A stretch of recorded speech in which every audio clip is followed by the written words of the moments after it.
Welcome back. हम आज की सेशन में graph and equations of motion. तो पिछले सेशन में हमने speed, velocity, acceleration, retardation, initial velocity, final velocity, ये सारे टर्म समझे थे। अब आज के सेशन में हम समझेंगे ग्राफ किसको कहते हैं, ग्राफ के क्या नेचर होते हैं, वेरियस टाइप्स ऑफ ग्राफ्स क्या हैं, इक्वेशंस ऑफ मोशन क्या हैं, और हम इक्वेशंस ऑफ मोशन को ग्राफिकली कैसे डिराइव करते हैं। इन सारी बातों को हम आज के सेशन में समझेंगे। तो चलिए शुरू करते हैं। सबसे पहले ग्राफ क्या है। अगर हमें ग्राफ का डिफिनेशन देना है तो हम ग्राफ का डिफिनेशन दे सकते हैं कि it is a geometrical relationship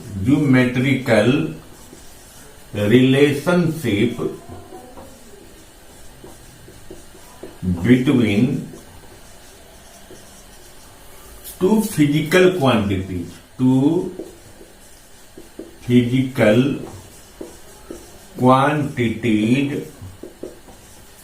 plotted on two axes का प्लूरल है, two axes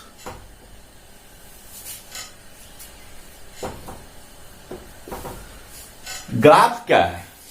तो ग्राफ का अभी हमने डिफिनेशन दिया कि geometrical relationship between two physical quantities plotted on two axis. Means कि ग्राफ में आप जनरली देखते हैं कि दो एक्सिस होता है, एक हॉरिजेंटल एक्सिस जिसको हम एक्स एक्सिस कहते हैं और दूसरा वर्टिकल एक्सिस जिसको वाई एक्सिस कहते हैं।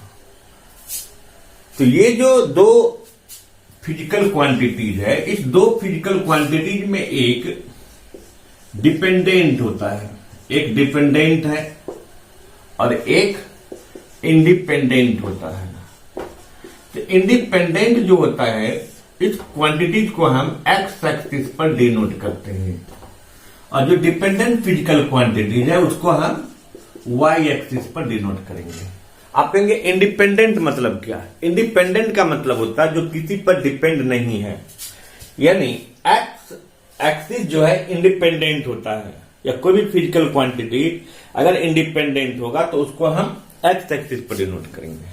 और ये वाई एक्सिस जो है ये हमेशा डिपेंडेंट होता है किस पर, एक्स पर। जैसे हम इसमें अगर हम ग्राफ का टाइप्स बताते हैं, जैसे हम लोग टाइप्स ऑफ ग्राफ में आते हैं, तो टाइप्स ऑफ ग्राफ में जैसे हम कहते हैं कि डिस्टेंस टाइम ग्राफ है।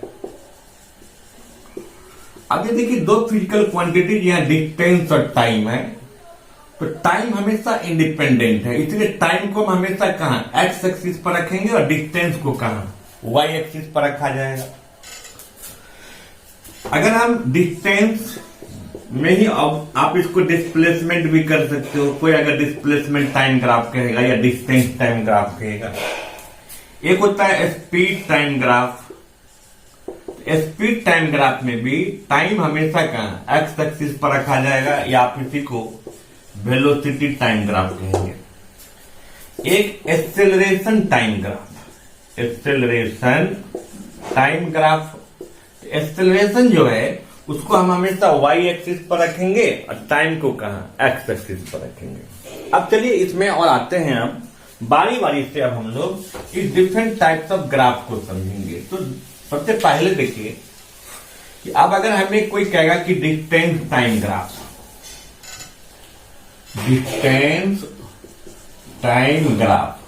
क्योंकि आपको पता है कि डिस्टेंस डिस्प्लेसमेंट के बराबर होगा, तो हम इसको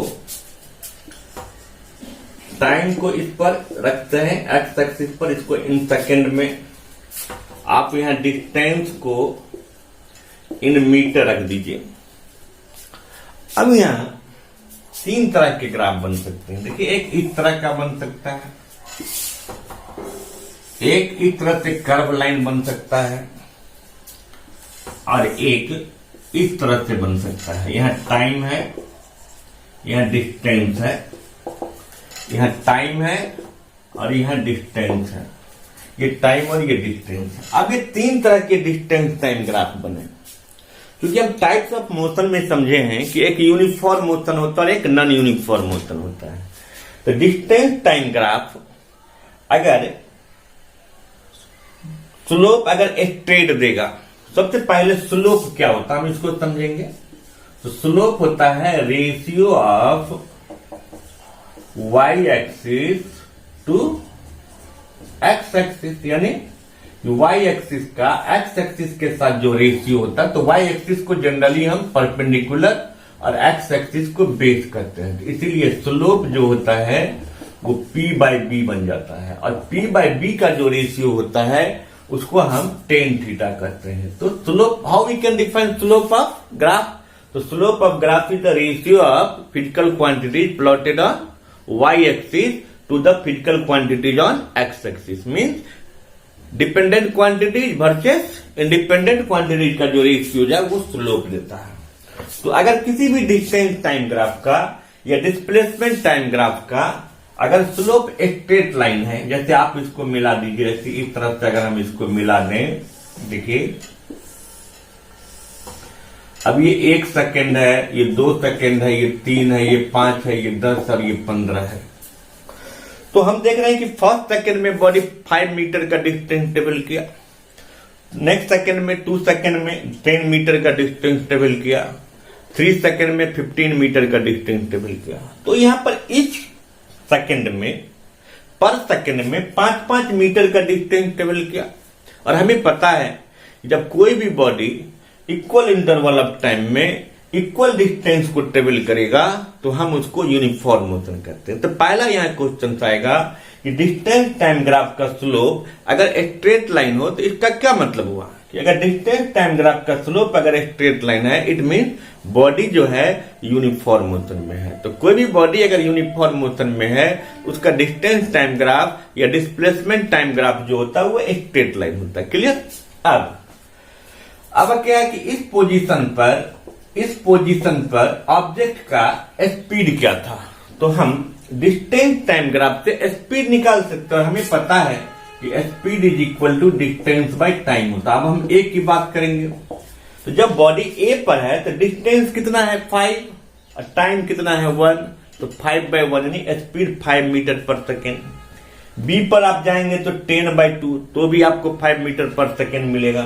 सी पर जाएंगे तो 15/3 तो भी आपको, आप देख रहे हैं कि हर एक इंटरवल ऑफ टाइम में 5 मीटर का डिस्टेंस ट्रेवल करता है। मीन ये बॉडी यूनिफॉर्म मोशन में। क्लियर? अब अगर हम इसकी बात करते हैं तो इसमें देखिए ये टाइम है, ये डिस्टेंस है, तो ये 1, ये 2, ये 3 है। अगर हम इसको ऐसे मिला देते हैं, इसको ऐसे मिला देते हैं, इसको ऐसे मिला देते हैं, इस तरह से, ये 5 है, ये 10 है, ये 15 है, ये 20 है।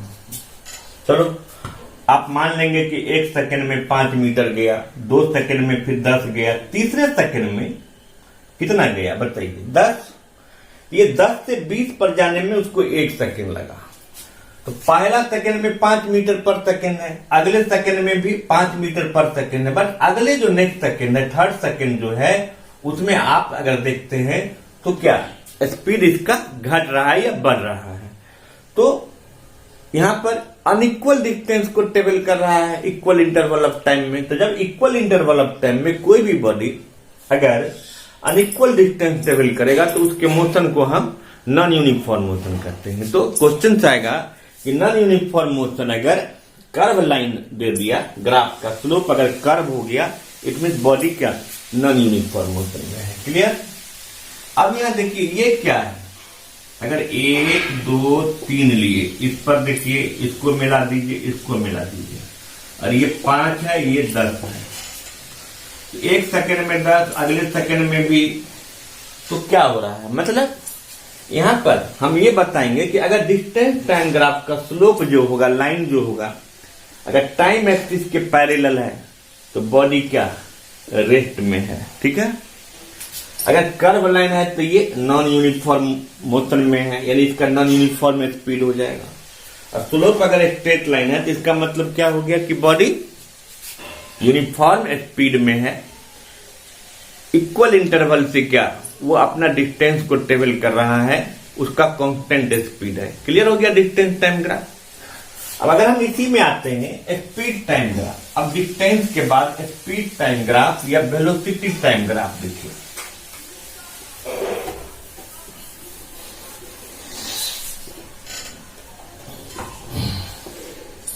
अब ये वेलोसिटी टाइम ग्राफ या स्पीड टाइम ग्राफ है। अब जैसे यहां देखिए एक केस बनाइए, दूसरा केस इस तरह से बना, तीसरा केस इस तरह से बन सकता है, चौथा केस इस तरह से बन सकता है, पांचवा केस इस तरह से बन सकता है, इस तरह से एक ऐसे बन सकता है। अब ये सारे वेलोसिटी टाइम ग्राफ हैं। Velocity time graph, velocity time, velocity time, velocity time, ये वेलोसिटी टाइम। अब इसके बारे में हम समझेंगे। सबसे पहला चीज एक चीज ध्यान रखना है कि वेलोसिटी टाइम ग्राफ में भी अगर ये लाइन स्लोप जो है स्ट्रेट है किसी पर्टिकुलर पॉइंट से, मीन्स ये यूनिफॉर्म स्पीड में है, यानी यूनिफॉर्म वेलोसिटी में है। अगर ये कर्व लाइन है तो क्या हो गया, नॉन यूनिफॉर्म हो गया, ये भी नॉन यूनिफॉर्म हो जाएगा, ये equal rate of changing in velocity है। इसका क्या मतलब हो गया, इसको हम करते हैं रिटार्डेशन, इसको हम क्या कहेंगे, ये जो पोर्शन है ना। अब एक चीज और, ये एक्सेलरेशन हो गया।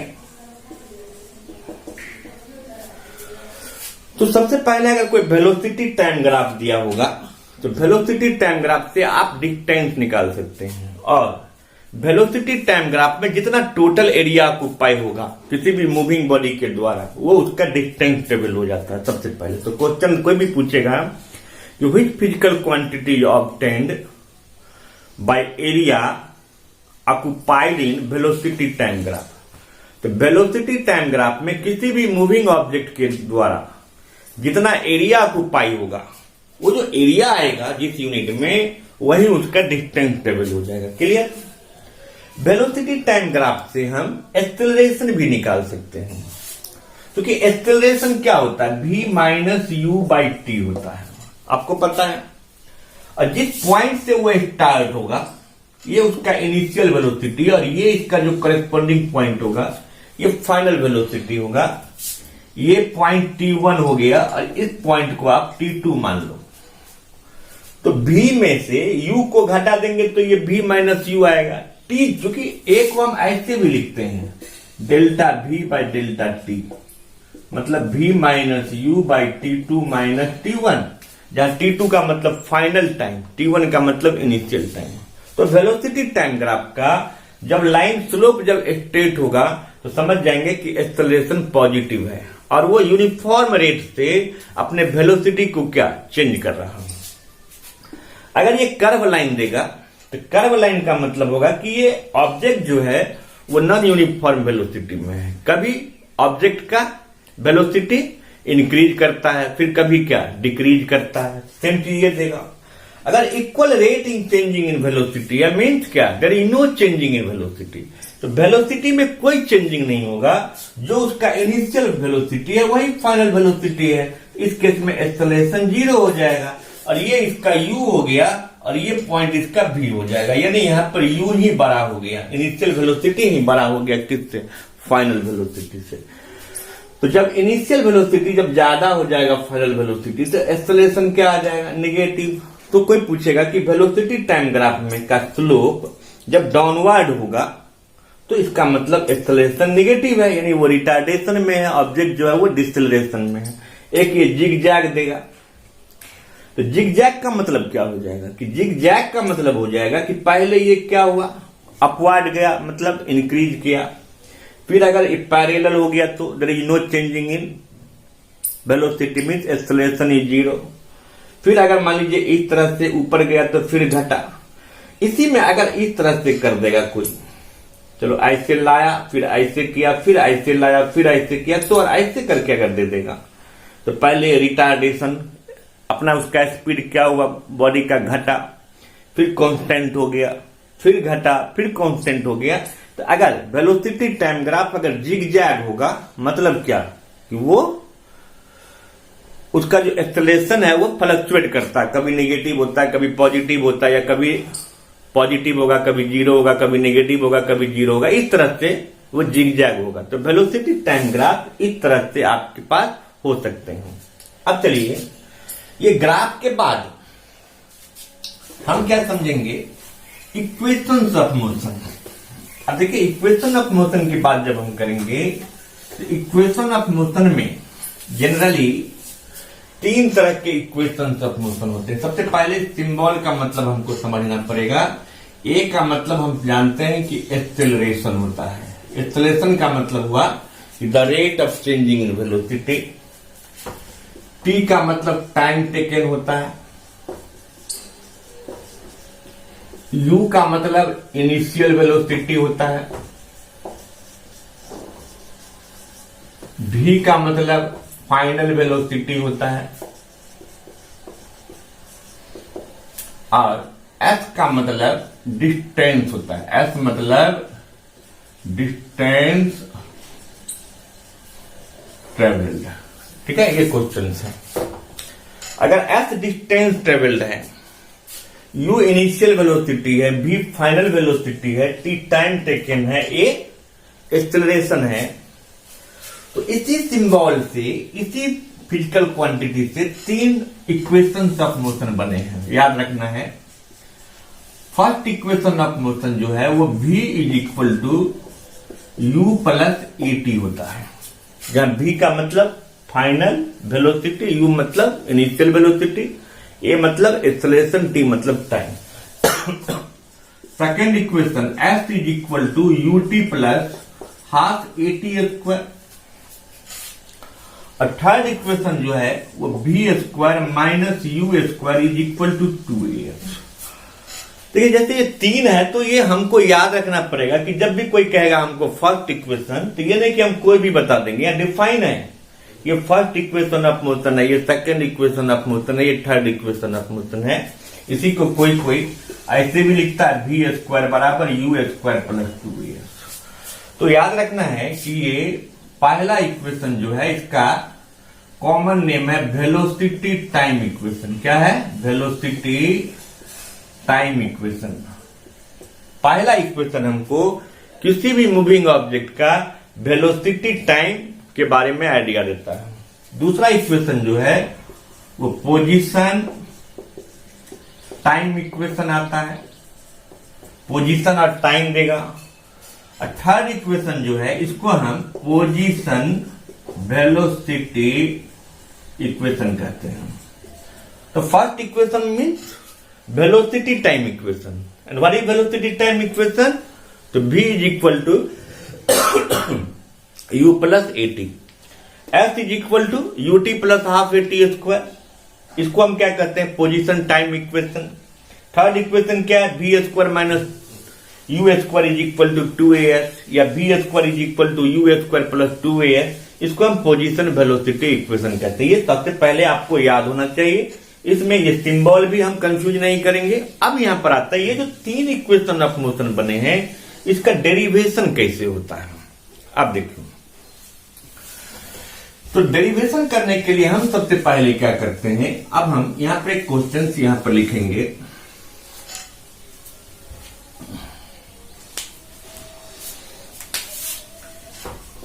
कि derivation of first equation of motion, first equation of motion. और ये डेरिवेशन दो तरीका से होता है। एक होता है ज्योमेट्रिकली और दूसरा होता है एल्जेब्रिकली। ठीक है, ज्योमेट्रिकली को ही कोई ग्राफिकली भी कहता है, इसी को हम ग्राफिकली भी कहेंगे, याद रखना है। और इसी एल्जेब्रिकली को हम न्यूमेरिकली कहेंगे। ठीक है। अब ये जो डिराइव कर रहे हैं हम, अभी हम ग्राफिकली या ज्योमेट्रिकली आपको बता रहे हैं। क्लियर हो गया? तो अभी हम इस इक्वेशन ऑफ मोशन को ज्योमेट्रिकली या ग्राफ पर समझाएंगे, फिर अगले सेशन में हम लोग न्यूमेरिकली समझेंगे। देखिए, जब हम फर्स्ट इक्वेशन ऑफ मोशन को ज्योमेट्रिकली या ग्राफिकली जब डिराइव करेंगे, तो उस केस में हम सबसे पहले क्या करेंगे, एक ग्राफ बना देंगे। ठीक है, ये ग्राफ बना दीजिए आप। क्या हो गया,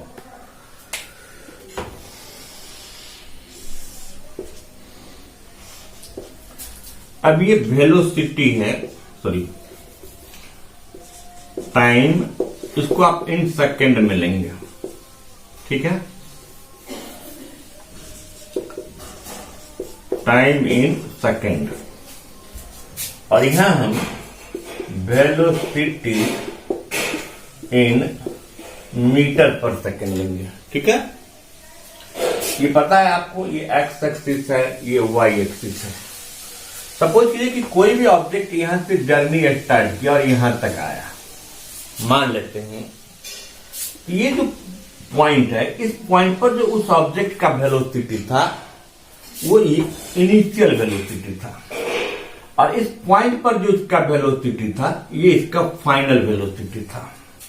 और इस पॉइंट से इस पॉइंट तक जाने में उसका टाइम कितना लगा, तो ये t2 था।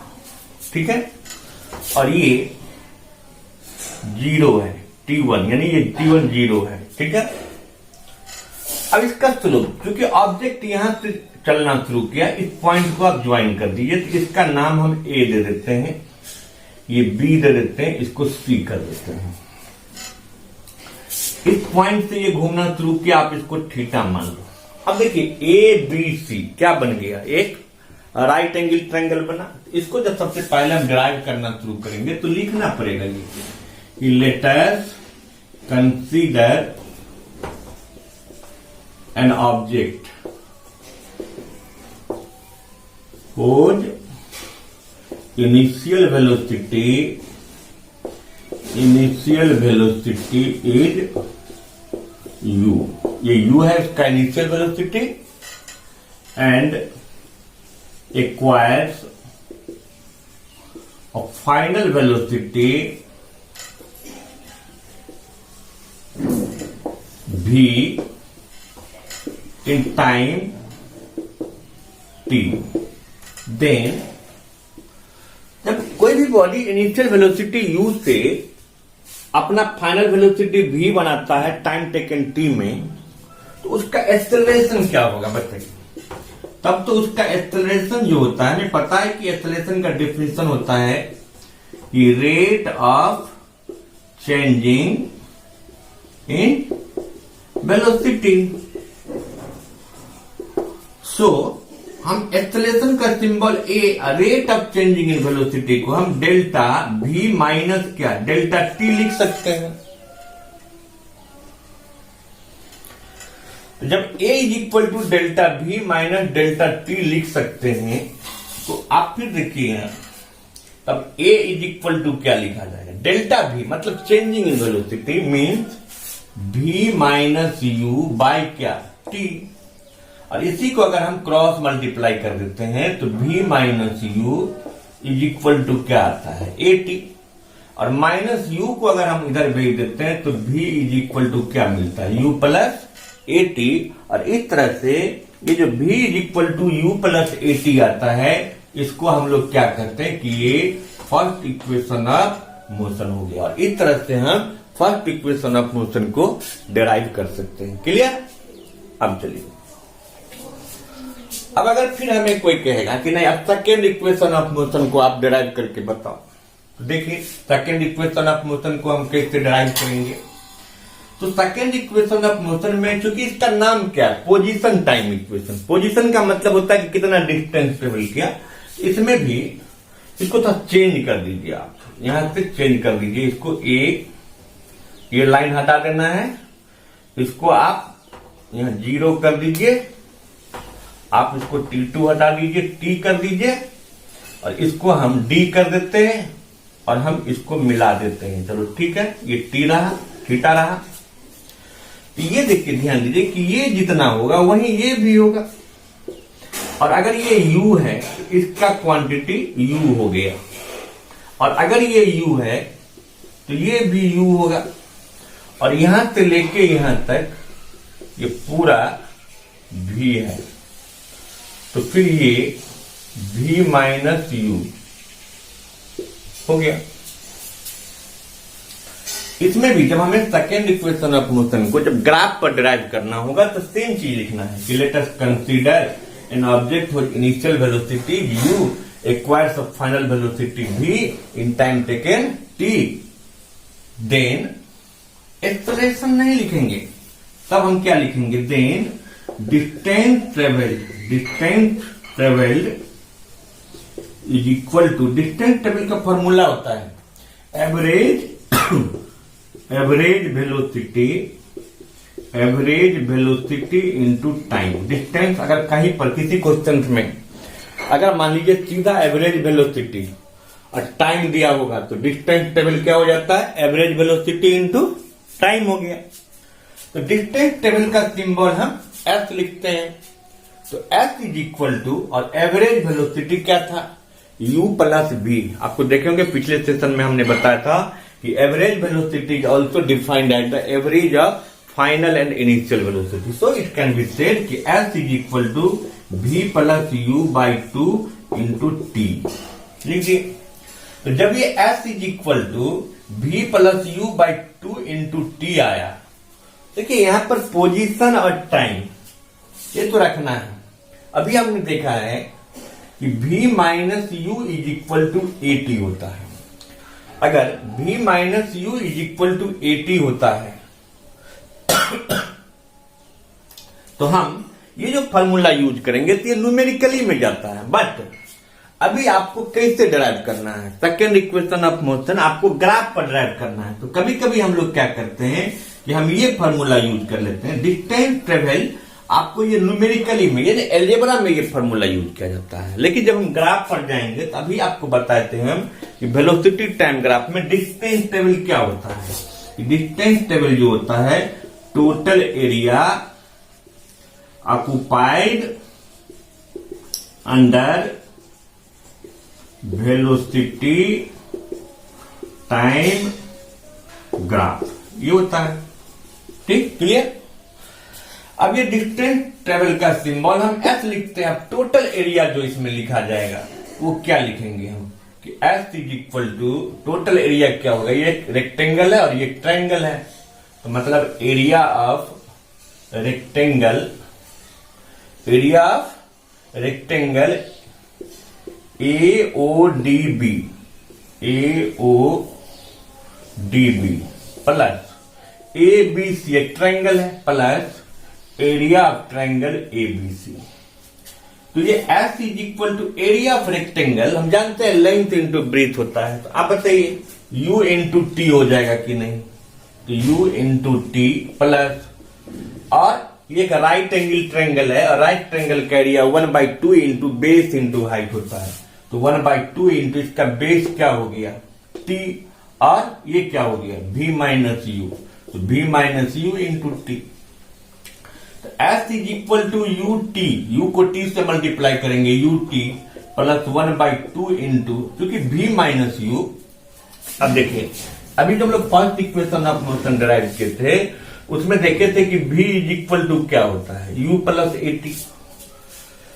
अगर हम u को इधर लाते हैं तो v माइनस यू क्या हो जाएगा, 80, क्योंकि v माइनस यू का वैल्यू कितना होता है 80, तो हम इस v माइनस यू की जगह पर क्या लिख देंगे 80 इंटू टी, तो फिर क्या बन जाएगा s is equal to u t plus 80 को t से मल्टीप्लाई कर दीजिएगा तो 1/2 क्या 80 स्क्वायर। इस तरह से हम इस सेकेंड इक्वेशन को भी क्या डिराइव कर सकते हैं। क्लियर। अब चलिए, अब थर्ड इक्वेशन की बात होगी, तो थर्ड इक्वेशन में भी हम क्या करेंगे, इसको सेम चीज लिखेंगे, और जब ये सेम चीज लिखेंगे इसको तो फिर ग्राफ भी सेम ही रहना चाहिए, और खाली इस लाइन को आपने हटा दिया। चलो ठीक है, इसको हटा दीजिए, इस सब को खत्म कर दीजिए। अब ये जो फिगर बन रहा है ये पूरा ध्यान दीजिए, क्योंकि थर्ड इक्वेशन भी पोजीशन वेलोसिटी है, पोजीशन वेलोसिटी है। वहां पर क्वेश्चन था कि टाइम, तो टाइम को रखे थे और इसमें वेलोसिटी को रखेंगे, टाइम को एलिमिनेट करेंगे, सब कुछ सेम रहेगा। इसमें पोजीशन आता है, फिर सेम चीज लिखेंगे कि let us consider an object with initial velocity u equals final velocity v in time taken t, then distance traveled by the body is equal to total area occupied in this velocity time graph ना, तो distance travel is equal to total area occupied। But second equation में इसको हम लोग बांट दिए थे, rectangle और ट्रायंगल कर दिए थे, लेकिन यहाँ रेक्टेंगल ट्रायंगल ने पूरा ओवरऑल भी तो ले सकते हैं ना, तो सीधा हम लिख सकते हैं कि distance travel is equal to, distance travel is equal to, और इसका आप सिंबल भी दे सकते हैं, सीधे इतना नहीं लिखना पड़ेगा। तो S is equal to total area, क्या होगा ये AODC, एक ट्रेपेजियम बन रहा है, सीधे लिख सकते हैं area of trapezium AODC, AODC लिख दिए। ट्रेपेजियम का एरिया क्या होता है 1/2 into height into 1/2 into height into sum of क्या पैरेलल साइड्स होता है। अब हम इसको लिखते जाएंगे आगे, तो S is equal to 1/2 into इस दोनों, ये और ये लाइन पैरेलल बन गया। तो जब ये लाइन और ये लाइन पैरेलल बना तो इसके बीच का डिस्टेंस कितना है t के बराबर, क्योंकि ये और ये बराबर होगा, इसलिए इसका हाइट t आ गया। और सम ऑफ पैरेलल साइड, एक पैरेलल साइड u है और दूसरा क्या v है, तो आप इसको v प्लस u लिख सकते हैं। इसमें पोजीशन वेलोसिटी इक्वेशन है, देखिए थर्ड इक्वेशन में टाइम नहीं है, इसलिए टाइम को हटा दीजिएगा, तो S is equal to 1/2 t की बात करेंगे हम। देखिए अभी कि since v minus u is equal to क्या होता है AT, तो v minus u by a को इधर भेज देंगे तो इधर क्या बचेगा t, यानी t क्या होता है v minus u by a होता है। तो हम इस t के जगह पर लिख देंगे v minus you by a into we plus u, और यहां आप अलग से लिख सकते हो क्योंकि t बराबर होता है v minus you by A. Clear. अब फिर देखिए, तो S is equal to 1/2 into ये v माइनस यू है और ये v प्लस यू है, तो v minus you into we plus U, ये a minus B into A plus B के फॉर्म में आता है, तो इसीलिए ये a minus B into A plus B A square minus B square by A. यहां लिख देंगे हम since v minus you into we plus u बराबर क्या होगा v square minus u square. ठीक, S इज इक्वल टू 1 से इसको इंटू कर दीजिए, तो v square S is equal to 1 से इसको मल्टीप्लाई करेंगे v square minus u square by क्या 2a। अब इसको फिर क्रॉस मल्टीप्लाई करेंगे तो ये क्या बच जाएगा v square minus u square बराबर 2as। इस तरह से ये थर्ड इक्वेशन मिल जाता है। इसी को हम लिख सकते हैं v स्क्वायर बराबर, इसको आप उधर ट्रांसपोज कर दीजिएगा तो यू स्क्वायर प्लस क्या 2a। इस तरह से ये थर्ड इक्वेशन को हम ड्राइव कर सकते हैं। तो आपने एक चीज में देखा कि फर्स्ट इक्वेशन हो, सेकेंड इक्वेशन हो, थर्ड इक्वेशन हो, तीनों को सेम ग्राफ पर ही ड्राइव करते हैं। उसका अगर ये कॉमन नेम याद रहेगा तो आप कभी नहीं भूलिएगा कि किसको एलिमिनेट करके किसका वैल्यू सब्स्टिट्यूट करके उस इक्वेशन को डिराइव करके लाना है। ठीक है, तो आज के सेशन में आप इतना पढ़ेंगे, फिर अगले सेशन में हम ये जो इक्वेशंस ऑफ मोशंस हैं इसको हम एल्जेब्रिकली या न्यूमेरिकली फिर आपको डिराइव करके बताएंगे। Thank you.